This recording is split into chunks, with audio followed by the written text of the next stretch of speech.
Heads up.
Morning, everyone. Welcome to the Parliamentary Precinct in downtown Ottawa. I'm Chris Rands, the moderator with Parliamentary Press Gallery Executive. We have with us 4 people for our briefing today. Jean-Yves Duclos, who's just being seated there, the Federal Minister of Health.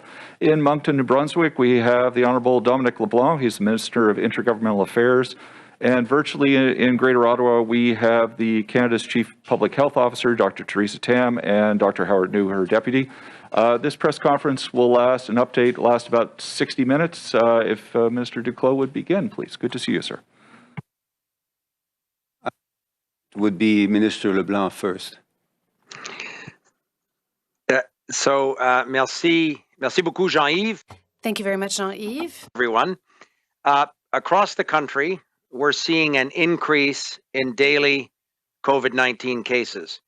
The new variant, once again, signals our need to be vigilant and continue to follow public health guidelines in order to reduce the spread of the virus. Comme nous l'avons fait. Like we've been doing since the start of the pandemic, we are working in close collaboration with the premiers from all over Canada to adapt to the changing situation. Variant is having a major impact on the day-to-day lives of Canadians, and I can assure all of you that our government will continue to use the resources we have to support provinces and territories as they deliver care in their communities to the extent possible.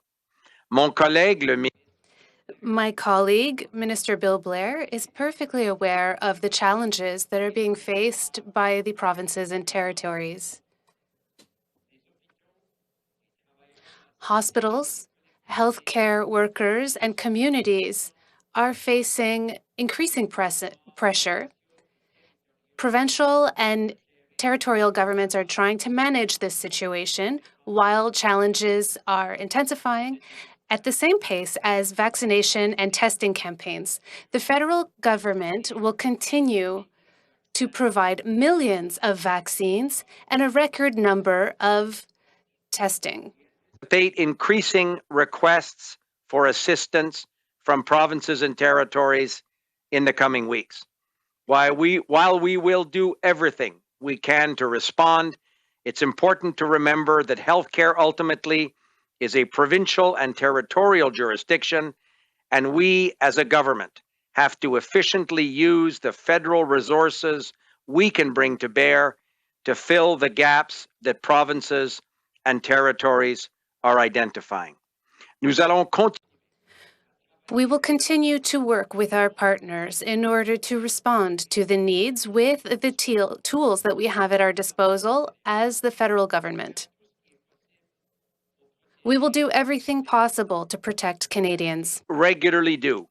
We will be speaking with all of Canada's premiers early next week to discuss the changing realities we are seeing and how we can continue to work collaboratively to keep Canadians safe.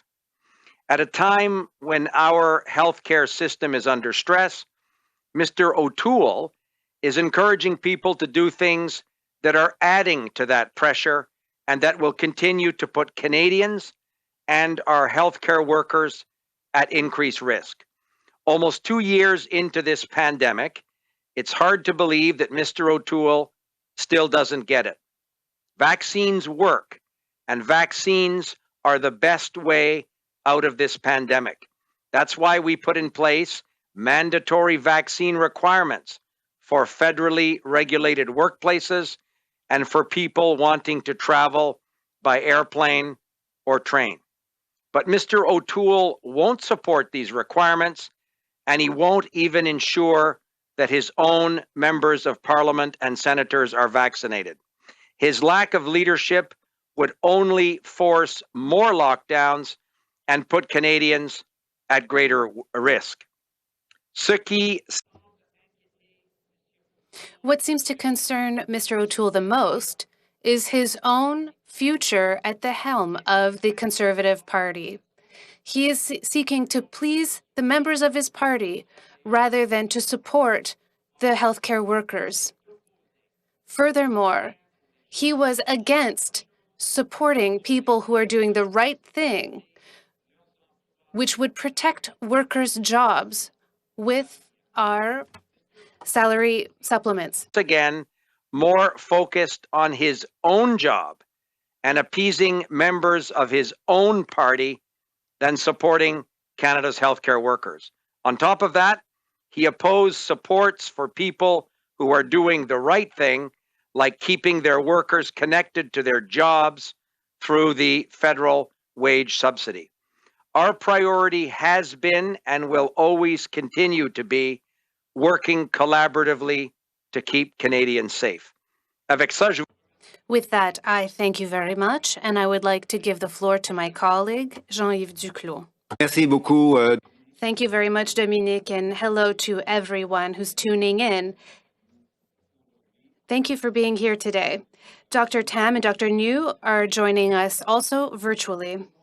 Today about how the Government of Canada is working with the provinces and territories to ensure that Canada has the tools it needs to cut the spread of the Omicron variant. On Wednesday, the Prime Minister and I announced that the Government of Canada will deliver an additional 140 million rapid antigen tests to provinces and territories this month.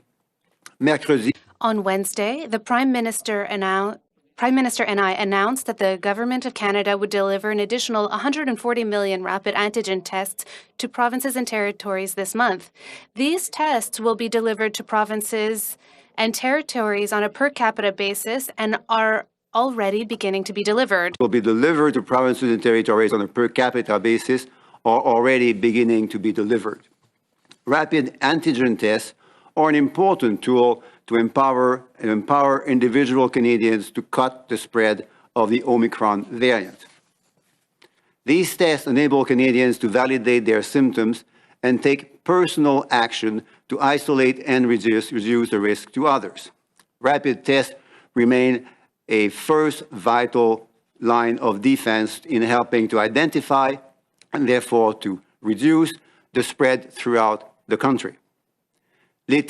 Rapid antigen tests are an important tool to empower individual Canadians to curb the spread of the Omicron variant. These tests enable Canadians to validate their symptoms and take personal action to isolate and reduce the risk for others. Rapid tests remain a vital first line of defense in helping to identify new spread and reduce spread throughout the country. Yesterday, I met with my colleagues from provinces and territories, health ministers, to discuss what collectively we are doing to shore up our defenses against Omicron. I want to thank all of my colleagues from all provinces and territories for our conversations yesterday, and more importantly, for our and their continuing hard work and difficult decisions during this crisis, and for their unwavering commitment to the health of all Canadians. Together, we will continue to protect Canadians and manage through the challenges of this new Omicron variant. For the federal government, that includes securing access to leading-edge drugs and treatments, including antiviral treatments. As you know, we have already signed and secured agreements with both Merck and Pfizer to supply Canada with oral antiviral drugs.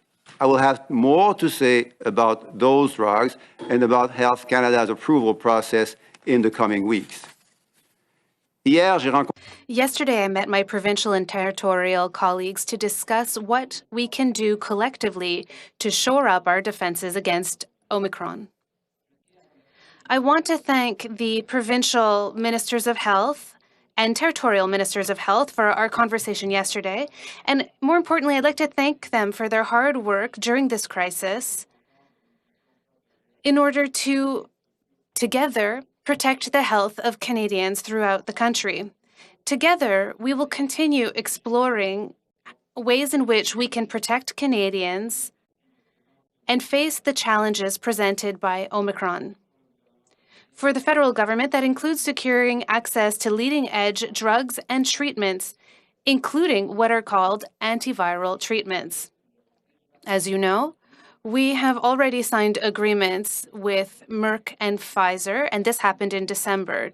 These companies will supply Canada with oral antiviral drugs.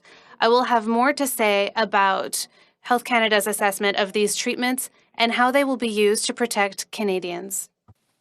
More broadly, getting vaccinated, wearing a mask, and taking personal health precautions continue to be the best way to stop the spread of COVID-19 in our communities.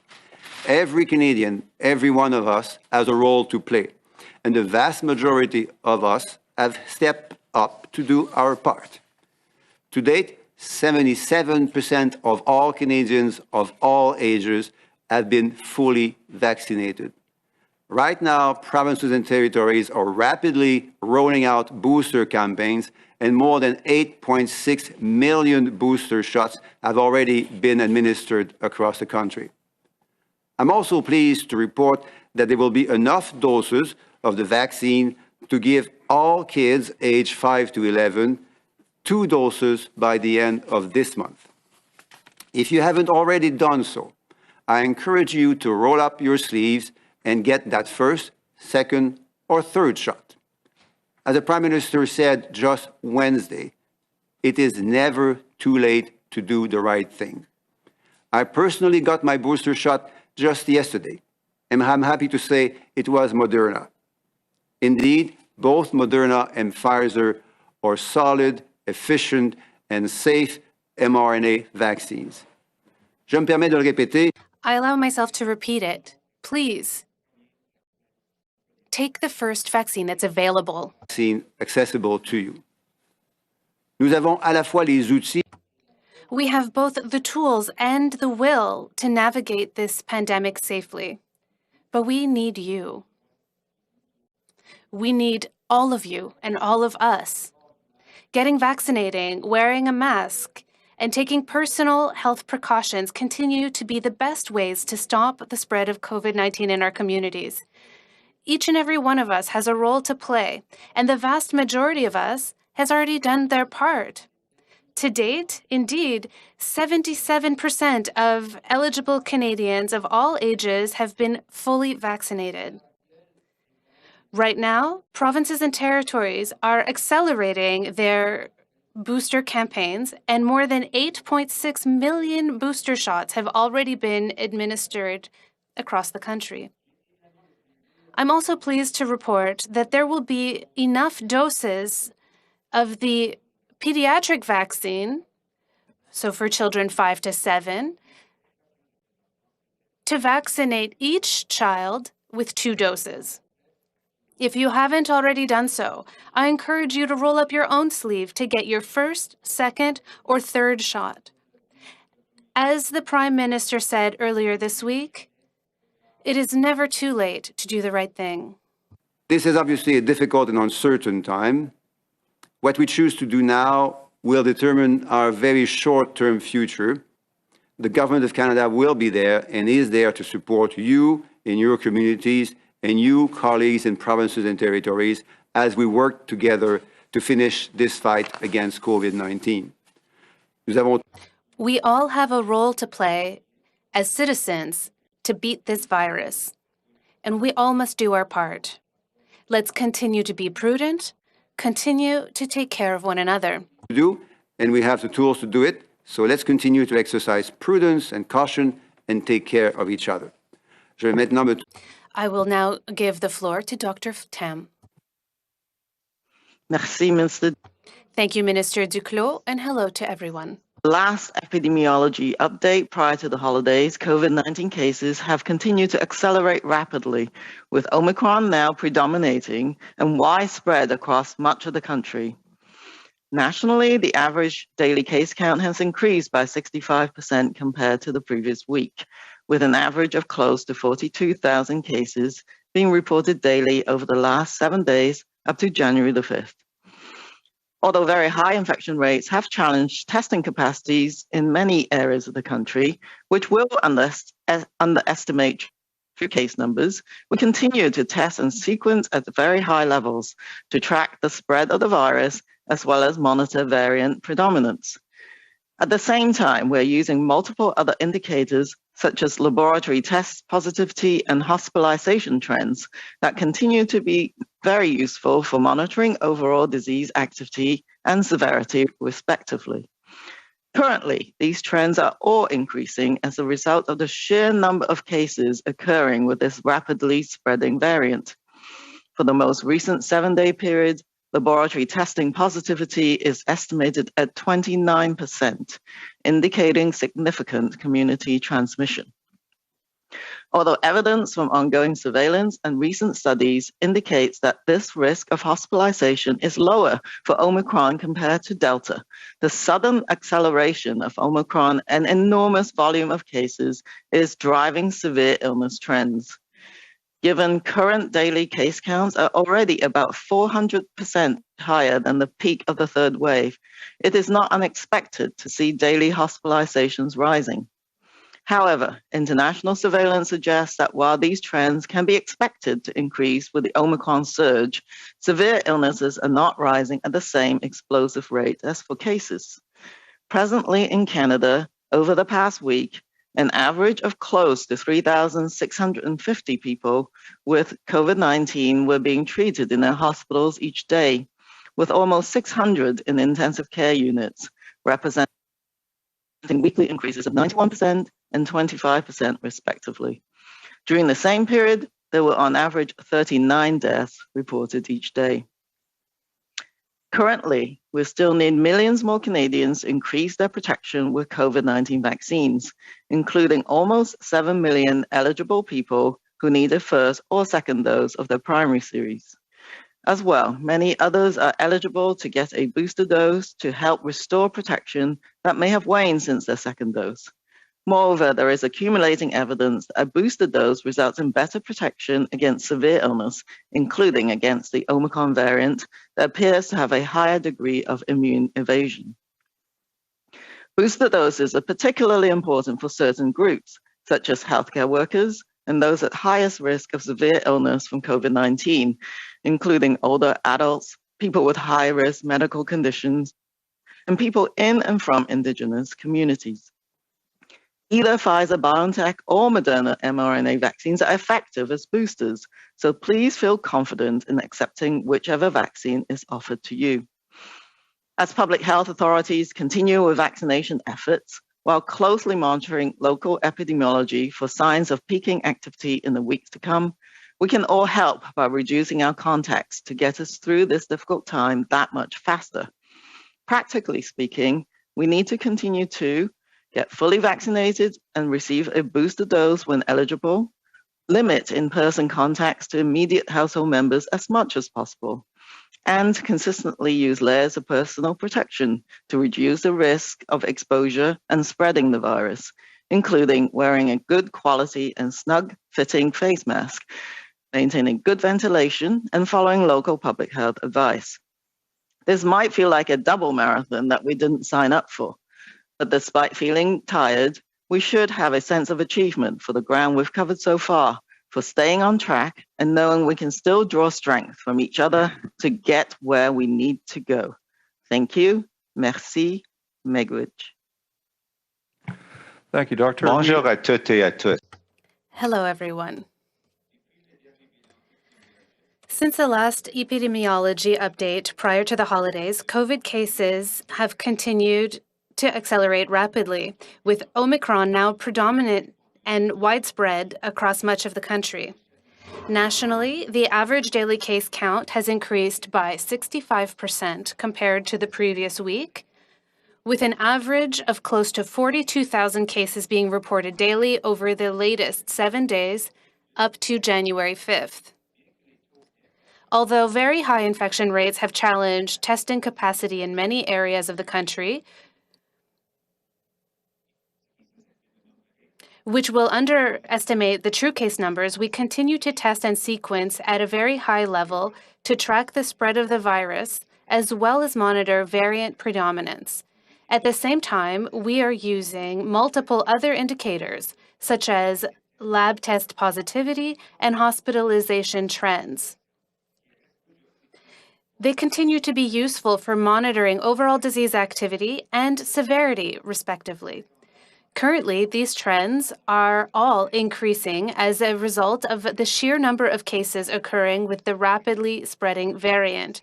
For the most recent 7-day period, lab test positivity is estimated at 29%, indicating significant community transmission. Although evidence from ongoing surveillance and recent studies indicate that the risk of hospitalization is lower for Omicron compared to Delta, the sudden acceleration of Omicron and enormous volume of cases is driving severe illness trends. Given current daily case counts are already about 400% higher than the peak of the third wave, it is not unexpected to see daily hospitalizations rising. However, international surveillance suggests that while these trends can be expected to increase with the Omicron surge, severe illnesses are not rising at the same explosive rate as cases. Presently in Canada, over the last week, an average of close to 3,600 people with COVID-19 were being treated in our hospital each day, with almost 600 people in. This represents a weekly increase of 91%. During the same period, there were on average 39 deaths reported each day. Currently, we still need millions of Canadians to increase their protection with COVID-19 vaccines, including the almost 7 million eligible people who need a first or second dose of their primary series. As well, many other eligible people are eligible to get a booster dose to help restore protection that may have waned since their second dose. Moreover, there is accumulating evidence that a booster dose results in better protection against severe illness, including against the Omicron variant that appears to have a higher degree of immune evasion. Booster doses of the Pfizer and Moderna mRNA vaccines are particularly important for certain groups, such as healthcare workers and those at highest risk of severe illness from COVID-19. This includes older adults, people with high-risk medical conditions, and people in and from Indigenous communities. mRNA vaccines, whether Pfizer or Moderna, are effective booster doses, so trust them and accept the vaccine that is offered to you. As public health authorities continue with vaccination efforts, while closely monitoring local epidemiology for signs of peaking activity in the weeks to come, we can all help by reducing our contacts to get us through this difficult time that much faster. Practically speaking, we need to continue to get fully vaccinated and receive booster doses when eligible. Limit in-person contacts to immediate household members as much as possible. Consistently use layers of personal protection to reduce the risk of exposure and spreading the virus. This includes wearing a good quality and snug-fitting face mask while maintaining good ventilation and following local public health advice. This may feel like a double marathon that we didn't sign up for. But despite feeling tired, we should have a sense of achievement for the ground we've covered so far, for staying on track, and knowing that we can still draw strength from each other to get where we need to go. Thank you. Merci, miigwech. Thank you, Dr. New. We have 36 minutes for questions and answers. We'll be going to the phones for the first section, and with one question, one follow-up. The final 10 minutes will be for the reporters in the room. Operator, would you please begin, please? And a reminder, if the questioners and the people answering could keep everything succinct so we can get through more people. Please go ahead, operator. Thank you, merci. You may press star 1 if you have a question. Vous pouvez appuyer sur étoile 1 si vous avez une question. La première question est de Boris Proulx, Le Devoir. Boris Proulx, Le Devoir. About rapid testing.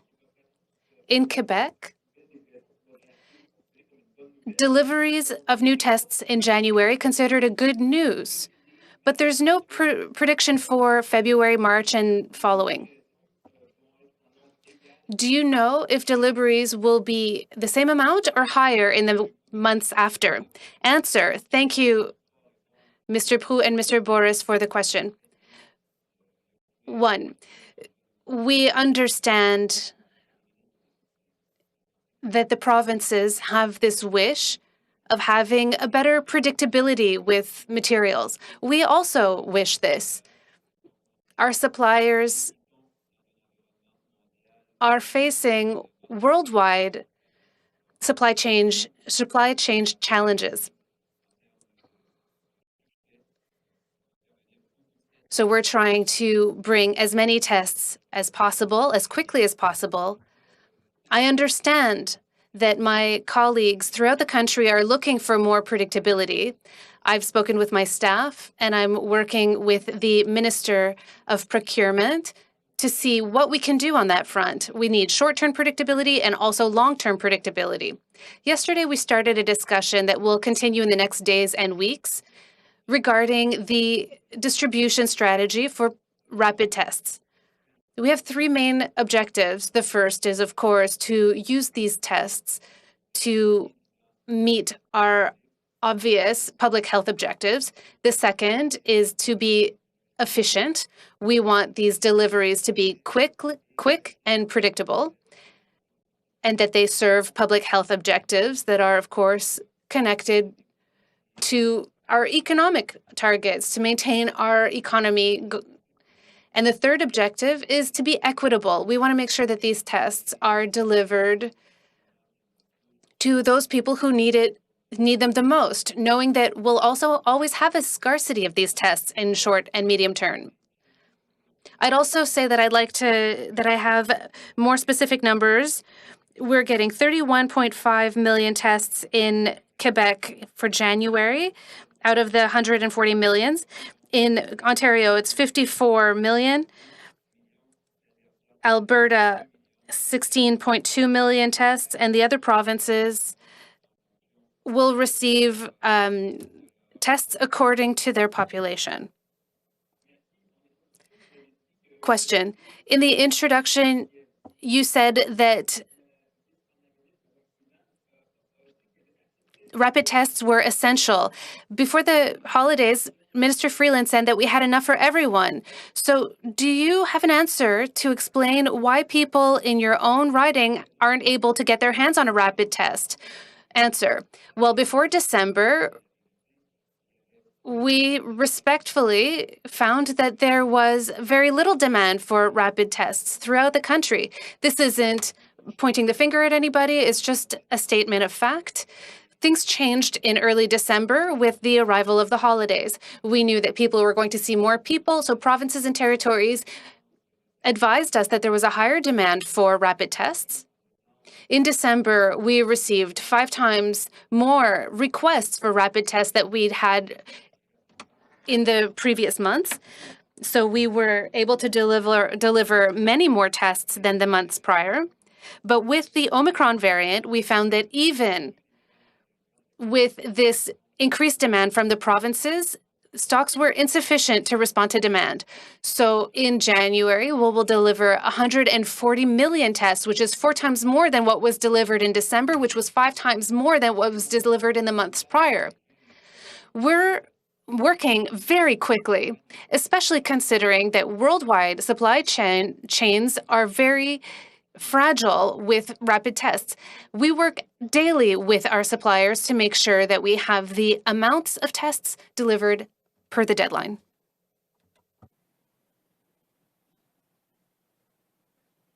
Operator, next question, Thank please. you. Thank you. Merci. The next question is from Ryan Tumulty from the National Post. Please go ahead. Yeah, hi. My first question is for Minister Duclos. Dr. Tam, before the Christmas break, released her annual report calling it a vision to transform Canada's public health system. Calls for a lot of changes, more data, more workers, that sort of thing. I'm wondering if you support this vision, if your government's going to be acting on it. Yes, 3 important items, as you mentioned: data, workers, human resources, and technology. We had a conversation on that with my colleagues, health ministers, yesterday. These are going to be key, not only in going through the current Omicron crisis, but also in terms of emerging from that crisis and rebuilding our healthcare system. We need a lot more data for all sorts of reasons. We need more workers. Health workers are tired, exhausted. They have left in large numbers. In the current circumstance, they are sick in very large numbers as well. And we need to be making better use of technology, some of which we have developed in the COVID-19 crisis, but some of it we have to develop as quickly as possible, as I said, both to exit and to rebuild from the crisis. Supplementary, Ryan? Yeah, this one's from Mr. LeBlanc. You mentioned off the top of the presser that the federal government's resources are limited, that health is a provincial jurisdiction. Are you telegraphing, I guess, to provinces that in terms of their requests for emergency help, like you received from the Bearskin Lake First Nation today, and I'm sure you'll receive from other provinces as the week goes on, that there is a limit to what the federal government can provide, and that maybe you are hitting that limit? I think what we've said 2 things from the beginning of the pandemic, that obviously the government of Canada will do whatever we can, as often as we can, to support provinces and territories and Indigenous communities. So that shouldn't surprise anyone. And I think over the last 22 months, we have worked very collaboratively with provinces and territories and Indigenous leadership to certainly, in an unprecedented way, use the resources of the government of Canada, wherever and however we could bring them to bear, in a way to support provinces and territories. We expect, as you noted, an increase in the coming weeks in terms of requests for assistance. My colleague Jean-Yves Duclos, Patty Haidu, Bill Blair, obviously, we're in ongoing and active conversations with provincial counterparts, and they're saying to us that we're preparing perhaps a request for assistance in this particular area, or we're wondering if the government of Canada might support a provincial or Indigenous community in another area. So we're moving expeditiously to do obviously everything we can. But it's no surprise that provincial and territorial governments have considerably more health human resources, for example, than would the government of Canada. And that's why we need to be expeditious and effective in allocating all the federal resources we can in a way that most efficiently fills the gaps that provinces and territories identify. So it's an ongoing, collaborative, and we think positive exercise. But it shouldn't surprise anybody that it's not a limitless number of federal health care resources that we can bring to bear. So our job is to take absolutely everything we can and allocate it in the most effective way to support all of our partners and Canadians to come through the other side, particularly of this urgency around the Omicron variant. Operator, next question, please. The question is from Christy Kirkup from the Globe and Mail. Please go ahead. Hello. Provinces are imposing restrictions or lockdown measures due to healthcare capacity. And of course, we've seen this a lot in Canada. And I'm wondering if this shows that from coast to coast, the capacity of Canada's primary healthcare system is stretched too thin. And how is the federal government going to address this? Well, thank you. And I agree with your statement. The capacity is stretched too thin, certainly in the current emergency context. But more broadly, I think most Canadians would agree that even before COVID-19, our capacity was often stretched too thin, in particular around this time of the year when there were other respiratory diseases and other challenges around the particular season. Now, what we're doing, well, what we've done during with COVID-19 was to invest just in terms of healthcare, a total of $63 billion, in addition to all of the other transfers that were already in existence before COVID-19. We obviously provided a lot of support, economic support. More than 80% of the total direct assistance to workers and businesses came from the federal government. And what we have announced in the campaign was an additional $25 billion to be invested in the relatively short term to address all sorts of issues around health and healthcare, but in particular, the healthcare resources issue, which is a tremendous problem across all the country. If I may add briefly to what Minister LeBlanc said a moment ago, we often think of the Canadian Armed Forces as being a potential source of important healthcare support.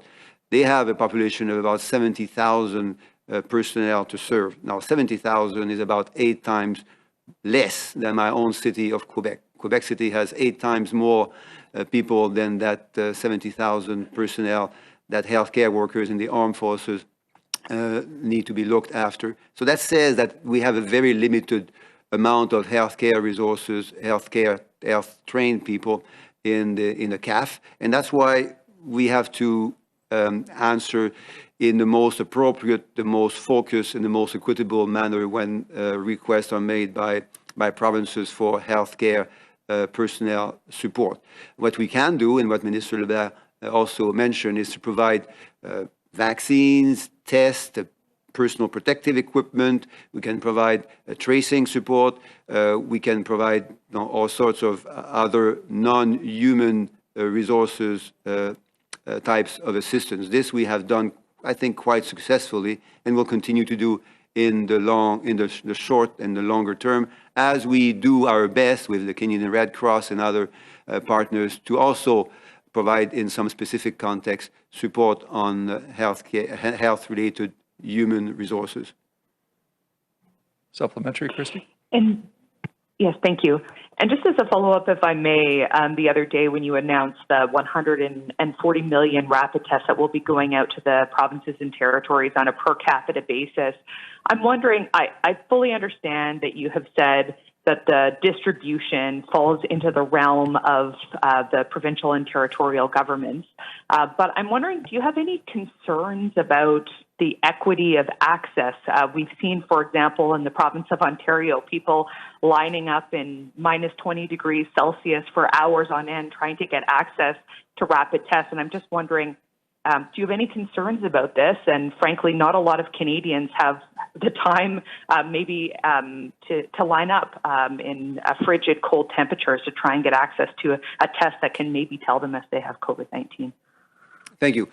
Well, on the equity and the efficiency of the distribution, we have full confidence that provinces and territories will do what they need to do to address the needs of their population. The Prime Minister on Wednesday mentioned that again. They have access to more information and to more networks to distribute those tests in the most fair and efficient manner. One equity issue which I would add, which you didn't mention in your question, was the equity of the distribution of rapid tests across provinces and territories. The reason we're moving to a per capita formula is that prior to January, there were provinces and territories that didn't ask as many rapid tests as they could have asked based on their per capita share of the population. So with a per capita formula, we're going to make sure that every province and every territory, and therefore every person in Canada, wherever that person may live, has access to the same amount of rapid tests, and that again is going to be done by the per capita formula. Thank you, operator. Next question, please. La prochaine question de Mylène Crête. Mylène Crête from La Presse. Hello. I have a question using the reactive agents used for PCR testing. Do you anticipate a shortage of this agent? Answer: we know that the reactive agent is in high demand. And I'll ask Dr. New to respond further in a few moments, but currently there is no indication from the provinces and territories that there is a shortage. So a request for reactives from the government, federal government, should there be a demand, the federal government will react as quickly as possible and as effectively as possible. But in order to have up-to-date information, I would like Dr. New to respond. Thank you for the question. I can tell you that the National Microbiology Laboratory in Winnipeg has worked closely with its colleagues at the provinces and territories. This is an open discussion. We are aware of the situation that exists in provinces and territories. Just like before, the National Laboratory is ready to support as needed. If there's a challenge, the lab can support provinces and territories as needed. Question: regarding requests for assistance, how many provinces and territories have made such a request or have indicated that they will make a request to the federal government? Answer: I would like to invite Minister LeBlanc to answer more generally, and then I will give more specific information. Answer: thank you, Jean-Yves. I think the Prime Minister and Minister Blair have said for a long time that there are over 144 or 155 formal requests for assistance between the provinces and territories and the federal government since the start of the pandemic. Of course, there are many different circumstances. Some of them are not related to the health crisis. Some are related to increased requests for support. This is a good process between the federal government and the provinces and territories and the National Operations Center. There's ongoing collaboration between governments regarding need for assistance. We want to avoid surprises, if you will, and be able to respond, like Jean-Yves Duclos said. We would like to respond as effectively and quickly as possible. So just by stating the circumstances of Omicron throughout Canada, we know that provinces and territories will request aid from the federal government. Our answer is always yes, in as much as it's possible. What's important for us and what works well for us is to have these ongoing conversations that allow us to be ready and to identify the best way to support a provincial authority when they make such a request. Answer: and for Quebec more specifically, if I could add something. This is about vaccination, of course. Very generally speaking, I would like to say that provinces and territories have increased their vaccine administration in the last few weeks. In December, we were vaccinating about 1 million people per week throughout the country. In early January, vaccination rates were about 2 million per week, and now we're looking at 3 million vaccinations per week compared. So the rates are not as high as they were this summer, but we are picking up the pace on vaccination. I think that all Canadians and all Quebecers are very proud of the work that's being done by provinces and territories. The 200 armed forces personnel that are being deployed to Quebec are there to accelerate vaccination efforts for booster shots. This is excellent news. I think they are working in 5 different places: Montreal, Laval, in the Centre des Congrès, the Olympic Stadiums at de Carey Square, in Laval at Sport Expert Place, and also in Ahuntsic on Montreal. So 5 different places in Montreal are welcoming armed forces to help us with vaccination efforts. 100 other people are on hand that can be added to this effort if needed. And one more thing that I'd like to say, because I was shocked when I heard it, when I heard Mr. O'Toole said, which was alluded to by my colleague, Mr. LeBlanc, Mr. O'Toole was criticizing Canadian leadership and provincial leadership. There's a minimum level of leadership that we are expecting from Mr. O'Toole, and that is to get all of his members vaccinated. Vaccination is the one thing that will get us out of this crisis and that will help us fight against the Omicron variant. We all have a part to play, and federal elected officials have a role to play, and they also need to lead by example for all Canadians. La prochaine question est de Olivier Ferron-Bois. Next question from TVA Nouvelle. Yes, thank you for answering our questions. More than half of hospitalizations in Quebec are for people who are not vaccinated. There are people that are age 50 and up that are refusing vaccination. Are we going to be adding other measures federally? Answer: this is very relevant. This is a question that will come up from the federal government, from the Quebec government. I know that the situation is very difficult there. I know it's also difficult in other provinces. But if I can make a quick aside, in the Omicron wave, Quebec is first, second comes Ontario, but also other provinces will experience very difficult situations with regards to hospital capacities. And they will be challenged in their ability to provide intensive care services. Dr. Tam was alluding to this earlier. There are almost 6,000 people that are hospitalized, many of them in Quebec.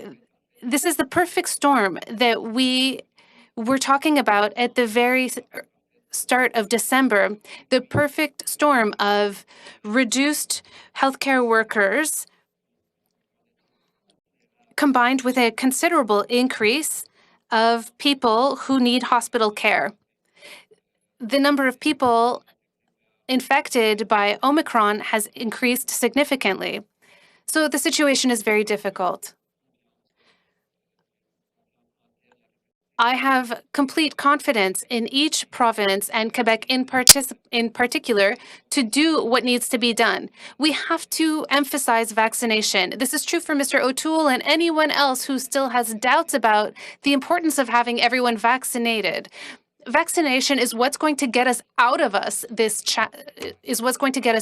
challenge, not only in the short term, but in the long term. COVID-19 will continue to be among us. There will be more variants. Omicron will continue to be among us for a long time. The only way to get out of this and to get a normal life is to get vaccinated. We need a mass amount of people to get vaccinated. We need our children vaccinated. We need people to get booster doses. We need to protect ourselves and to protect our loved ones. Oui, mais... Question. My question is mostly about compulsory vaccination like they're doing in Italy, where people will be hit in the pocketbook if they don't get vaccinated. Answer. I will give you a personal point of view. It's personal and not necessarily relevant because this is a decision that will be made by the provinces. I personally think we will get there at some point. Mandatory vaccination. There will always be exceptions, of course, people who have medical reasons to be exempt will be allowed not to get vaccinated. But what we're seeing now, what we felt would come a few weeks ago, what we're seeing throughout the world, we know that COVID-19 will be with us for many more months to come, maybe even many years. Given how fragile our healthcare system is in Canada, our aging population, increasing costs associated with taking care with everyone, I think this type of measure, which is not being considered now, and we understand why, but it will be a part of what people think about in provinces and what they think they could put into their action plans. For people on the phones, reporters in the room, we're going to try and land this in 11 minutes. So we'll begin with Creason from CTV, please. Minister Duclos, thank you for taking my question. Can you provide any more details on the help needed for Bearskin Lake First Nation? At least half of the community of 400 have COVID. The chief there is calling for military aid now for 14 days or longer if needed. Ontario has joined in on those calls for military aid. Is the federal government going to answer those calls, and can you provide any timeline on this? Well, three things here. First, and when I say we, it includes my colleagues, Minister Aidu and Minister Miller, Minister Blair, Minister Mendicino. So all my colleagues are very mindful of the very difficult challenges that those communities are facing now.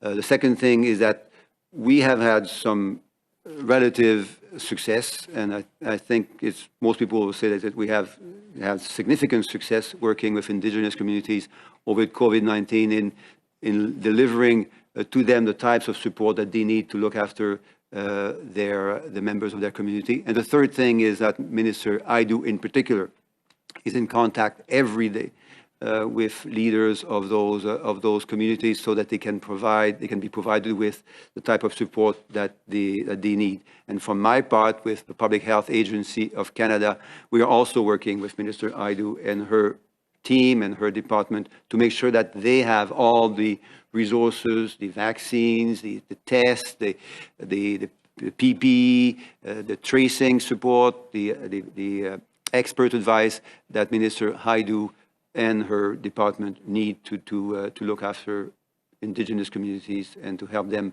go through this renewed challenge. Is that a no on military aid so far? No decision made on that? I would direct you towards Minister Blair and Minister Aidu for more specific information on that. Also, Minister Duclos. We've got to go to Christian Noel to get through 4 people, please. So, Christian, please. Bonjour, Monsieur Duclos. Hello, Mr. Duclos. Christian Noel from Radio-Canada. Regarding mandatory vaccination, when is the point that we have to start thinking about it? You said that soon it will be something we'll consider. When will that moment come? Answer: I really can't speak to that. What I said earlier, and I would like to repeat it, is it's a personal opinion. When I speak to experts in the country and internationally, public health experts tell us what we're heading towards. If we want to bring Canada, our Canadians, back to a more normal life, when we see how much strain is on our healthcare system, we understand that we have to get out of this situation. The one way to get out of it is to get vaccinated. Rapid testing, masks, distancing, PCR tests, all of those are great measures. They are part of our toolkit, and they are important. But the way to get out of this crisis definitively is to get vaccinated. That's why I see it coming personally. Not now. I don't think we're there yet. But I think that discussions need to be had about mandatory vaccination because we need to get rid of COVID-19. You said earlier about rapid testing that we're doing better than other countries. But we still have supply issues. Specifically, what are the logistical challenges that we're facing? And how are these preventing you from telling us how many tests we'll have in February and March? Answer: we're of course very focused on the present. Currently, quickly, how can we get the maximum number of tests in our provinces and territories? That's what we're focusing on now. At the same time, we have to start having discussions about a longer-term strategy. Of course, this will be according to provinces and territories' needs and desires. Distribution of rapid tests. Saskatchewan has gotten more than twice as many tests as Manitoba because they had asked for more. You're now shifting the demand to per capita. Minister Van Dell says, to be fair, you should balance this out to make up for provinces that got less. So I'm wondering if you're going to revise the per capita formula or if Manitoba is going to stay shortchanged here. Well, the revision is started to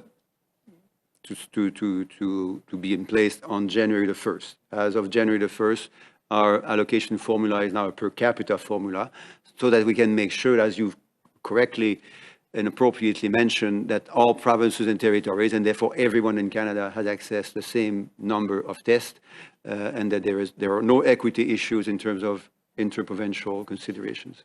Okay, so you're not going to make up for that then? Well, we'll always be in conversations with provinces and territories, but as I said, we're focusing on the current needs, and the current needs will be addressed on a per capita allocation formula. Laura Osmond, CP. Thanks, Ministers. I wanted to pick up on where my colleagues Ryan and Christy left off on the sort of finite resources of the federal government.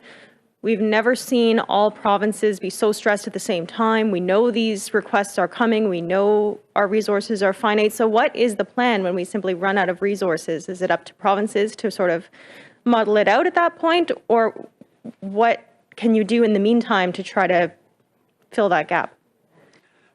You're right. No, the two things on that. First, you're correct. The stress is seen everywhere.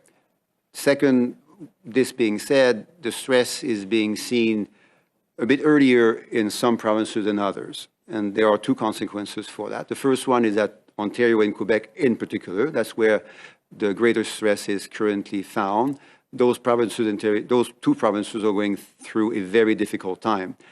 That, however, is a signal to other provinces and territories that they may be just a week, perhaps 2 weeks behind, but they see, and I've observed that just yesterday with my colleagues from other provinces, they see what's coming. So they know that public health measures that everyone understands now will need to be applied across Canada because it's the same variant across Canada. So although a province may be just a week or two behind another province in terms of a stress on healthcare resources, that's coming, and sometimes coming very quickly. So I'm thinking of provinces where the number of hospitalizations per capita might be slightly smaller now, but these provinces and territories must know and must act on the basis of what they see with other provinces like Quebec and Ontario. But Minister, eventually the federal government's going to have all of the personnel out that they're able to offer, and the provinces are still going to be short. So what happens then? What is the plan? Well, as Minister LeBlanc said a moment ago, we'll continue to support provinces and territories to all possible extent. We've been quite successful at doing this collaboratively over the last 22 months, and we'll continue to do that, knowing that there are some types of support that the federal government will find harder to provide because we don't have the capacity. And that's also a warning, a kind warning, but a clear warning to some provinces and territories that they need to act now, because if they don't act sufficiently, it's going to be difficult for the federal government to help after because we don't have the capacity to do so. Sorry? In what way should they act? Well, everyone is doing their job, and I'm saying that, again, based on my conversations with them yesterday, they are acting. And they are right to act. And public health measures are obviously key, providing support to businesses and workers so that lockdowns can be applied while taking care of the ability for everyone to pay for food. So these types of things are important. Lockdowns in some contexts when we see that the pressure is going to be too strong for in particular our healthcare workers. Minister, I think we have just enough time for Creason's other question, and I'm being asked for you to repeat in English your view about mandatory vaccines at some point. I believe you may have said that in French, and I just ask you to ponder that for a second and take Creason's final question. Yeah, well, I can do that. And I'll say two things. First, it's a view which is based on my personal understanding of what we see internationally and domestically, and in my conversations with my colleagues, health ministers, over the last few weeks. And second, it's a decision that will be made by provinces and territories at some point. Whether they move forward or not, that's going to be their decision to make. But what we see now is that our healthcare system in Canada is fragile. Our people are tired. And the only way that we know to go through COVID-19, this variant and any future variant, is through vaccination. PPE, physical distancing, tests, rapid tests, PCR tests, these are all very important tools. But what will make us move through this crisis and end it is vaccination. And I see in my own province, 50% of hospitalizations now in Quebec are due to people not having been vaccinated. That's a burden on healthcare workers, a burden on society, which is very difficult to bear, and for many people difficult to understand. So that's why I'm signaling this as a conversation which I believe provinces and territories, in support with the federal government, will want to have over the next weeks and months. Really appreciate that, and we'll end with Creason's final question there. Minister Duclos, Erin O'Toole said the unvaccinated should be accommodated through measures like rapid testing. What do you think should happen in this regard? Can you, I was just slightly distracted. Yeah, no, that's okay. Erin O'Toole said the unvaccinated should be accommodated through measures like rapid testing. What do you think should happen in this regard? Rapid tests are not going to end the crisis. Rapid tests are not going to solve COVID-19. The only thing that will solve COVID-19 is vaccination. And that's why, again, so many people, including myself, are disturbed by the fact that Mr. O'Toole is not even asking his own members of parliament to be vaccinated. That's I don't understand, and I think no health expert understands, and most Canadians don't understand. No. The only way to end this crisis is to be vaccinated. Other tools are important, but Mr. O'Toole should ask his members of parliament, his caucus members, to be vaccinated. That would be a sign of leadership on his part. And before we end, je sais qu'en français, au Québec... I know that in French and in Quebec in particular, in the last few days, we've been shocked and concerned by the story of those travelers on that Sunwing flight. Like many people said, their behavior was irresponsible and inexcusable and unacceptable. In the last few hours, we've received updates on some of these travelers. They are hoping to come back to Canada. So starting as of Wednesday, 27 of the 130 passengers have arrived back in Canada. They took 4 different flights. They were met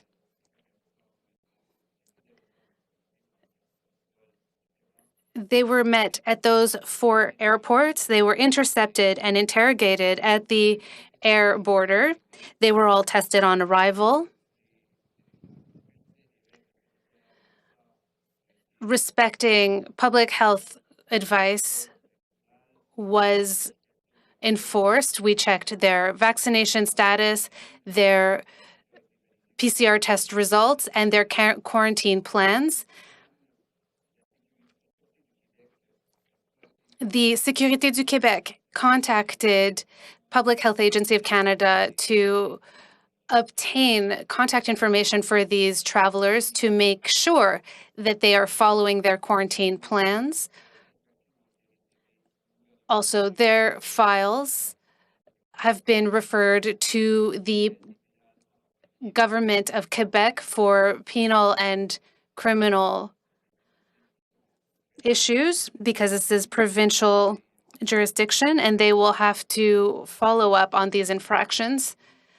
All of this is added to the investigation that will continue with regards to how they broke transport rules.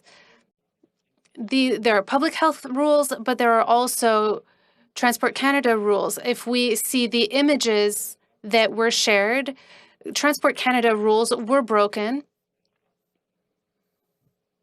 So there you have it. It's been such a cause célèbre across the country. If you could share your thoughts on that in English as well, because I think I heard some news there. Okay, so I'll try to do that in my best English. And so first, we hear and we know that this issue of Songwing travelers having behaved irresponsibly, inexcusably, and unacceptably on a flight to Mexico, that has raised a lot of anger and frustration, as the Prime Minister said just 2 days ago, on the part of many Canadians. Recent information that we were given indicates that about 27 out of these approximately 130 passengers have now returned to Canada on Wednesday. They were all stopped and interrogated at the air border. They were then all tested. They were checked with regards to whether they had obeyed and followed all of the health regulations that they were supposed to follow throughout their trip, in particular regarding their proof of vaccination, the quality, the integrity of their PCR test. Their quarantine plan were also inspected. And all of that was correlated with the information that they had entered into ArriveCan, which is an essential tool for all travelers entering Canada. La Sûreté du Québec, which is the provincial police department, proactively contacted the Public Health Agency of Canada to seek information on those travelers.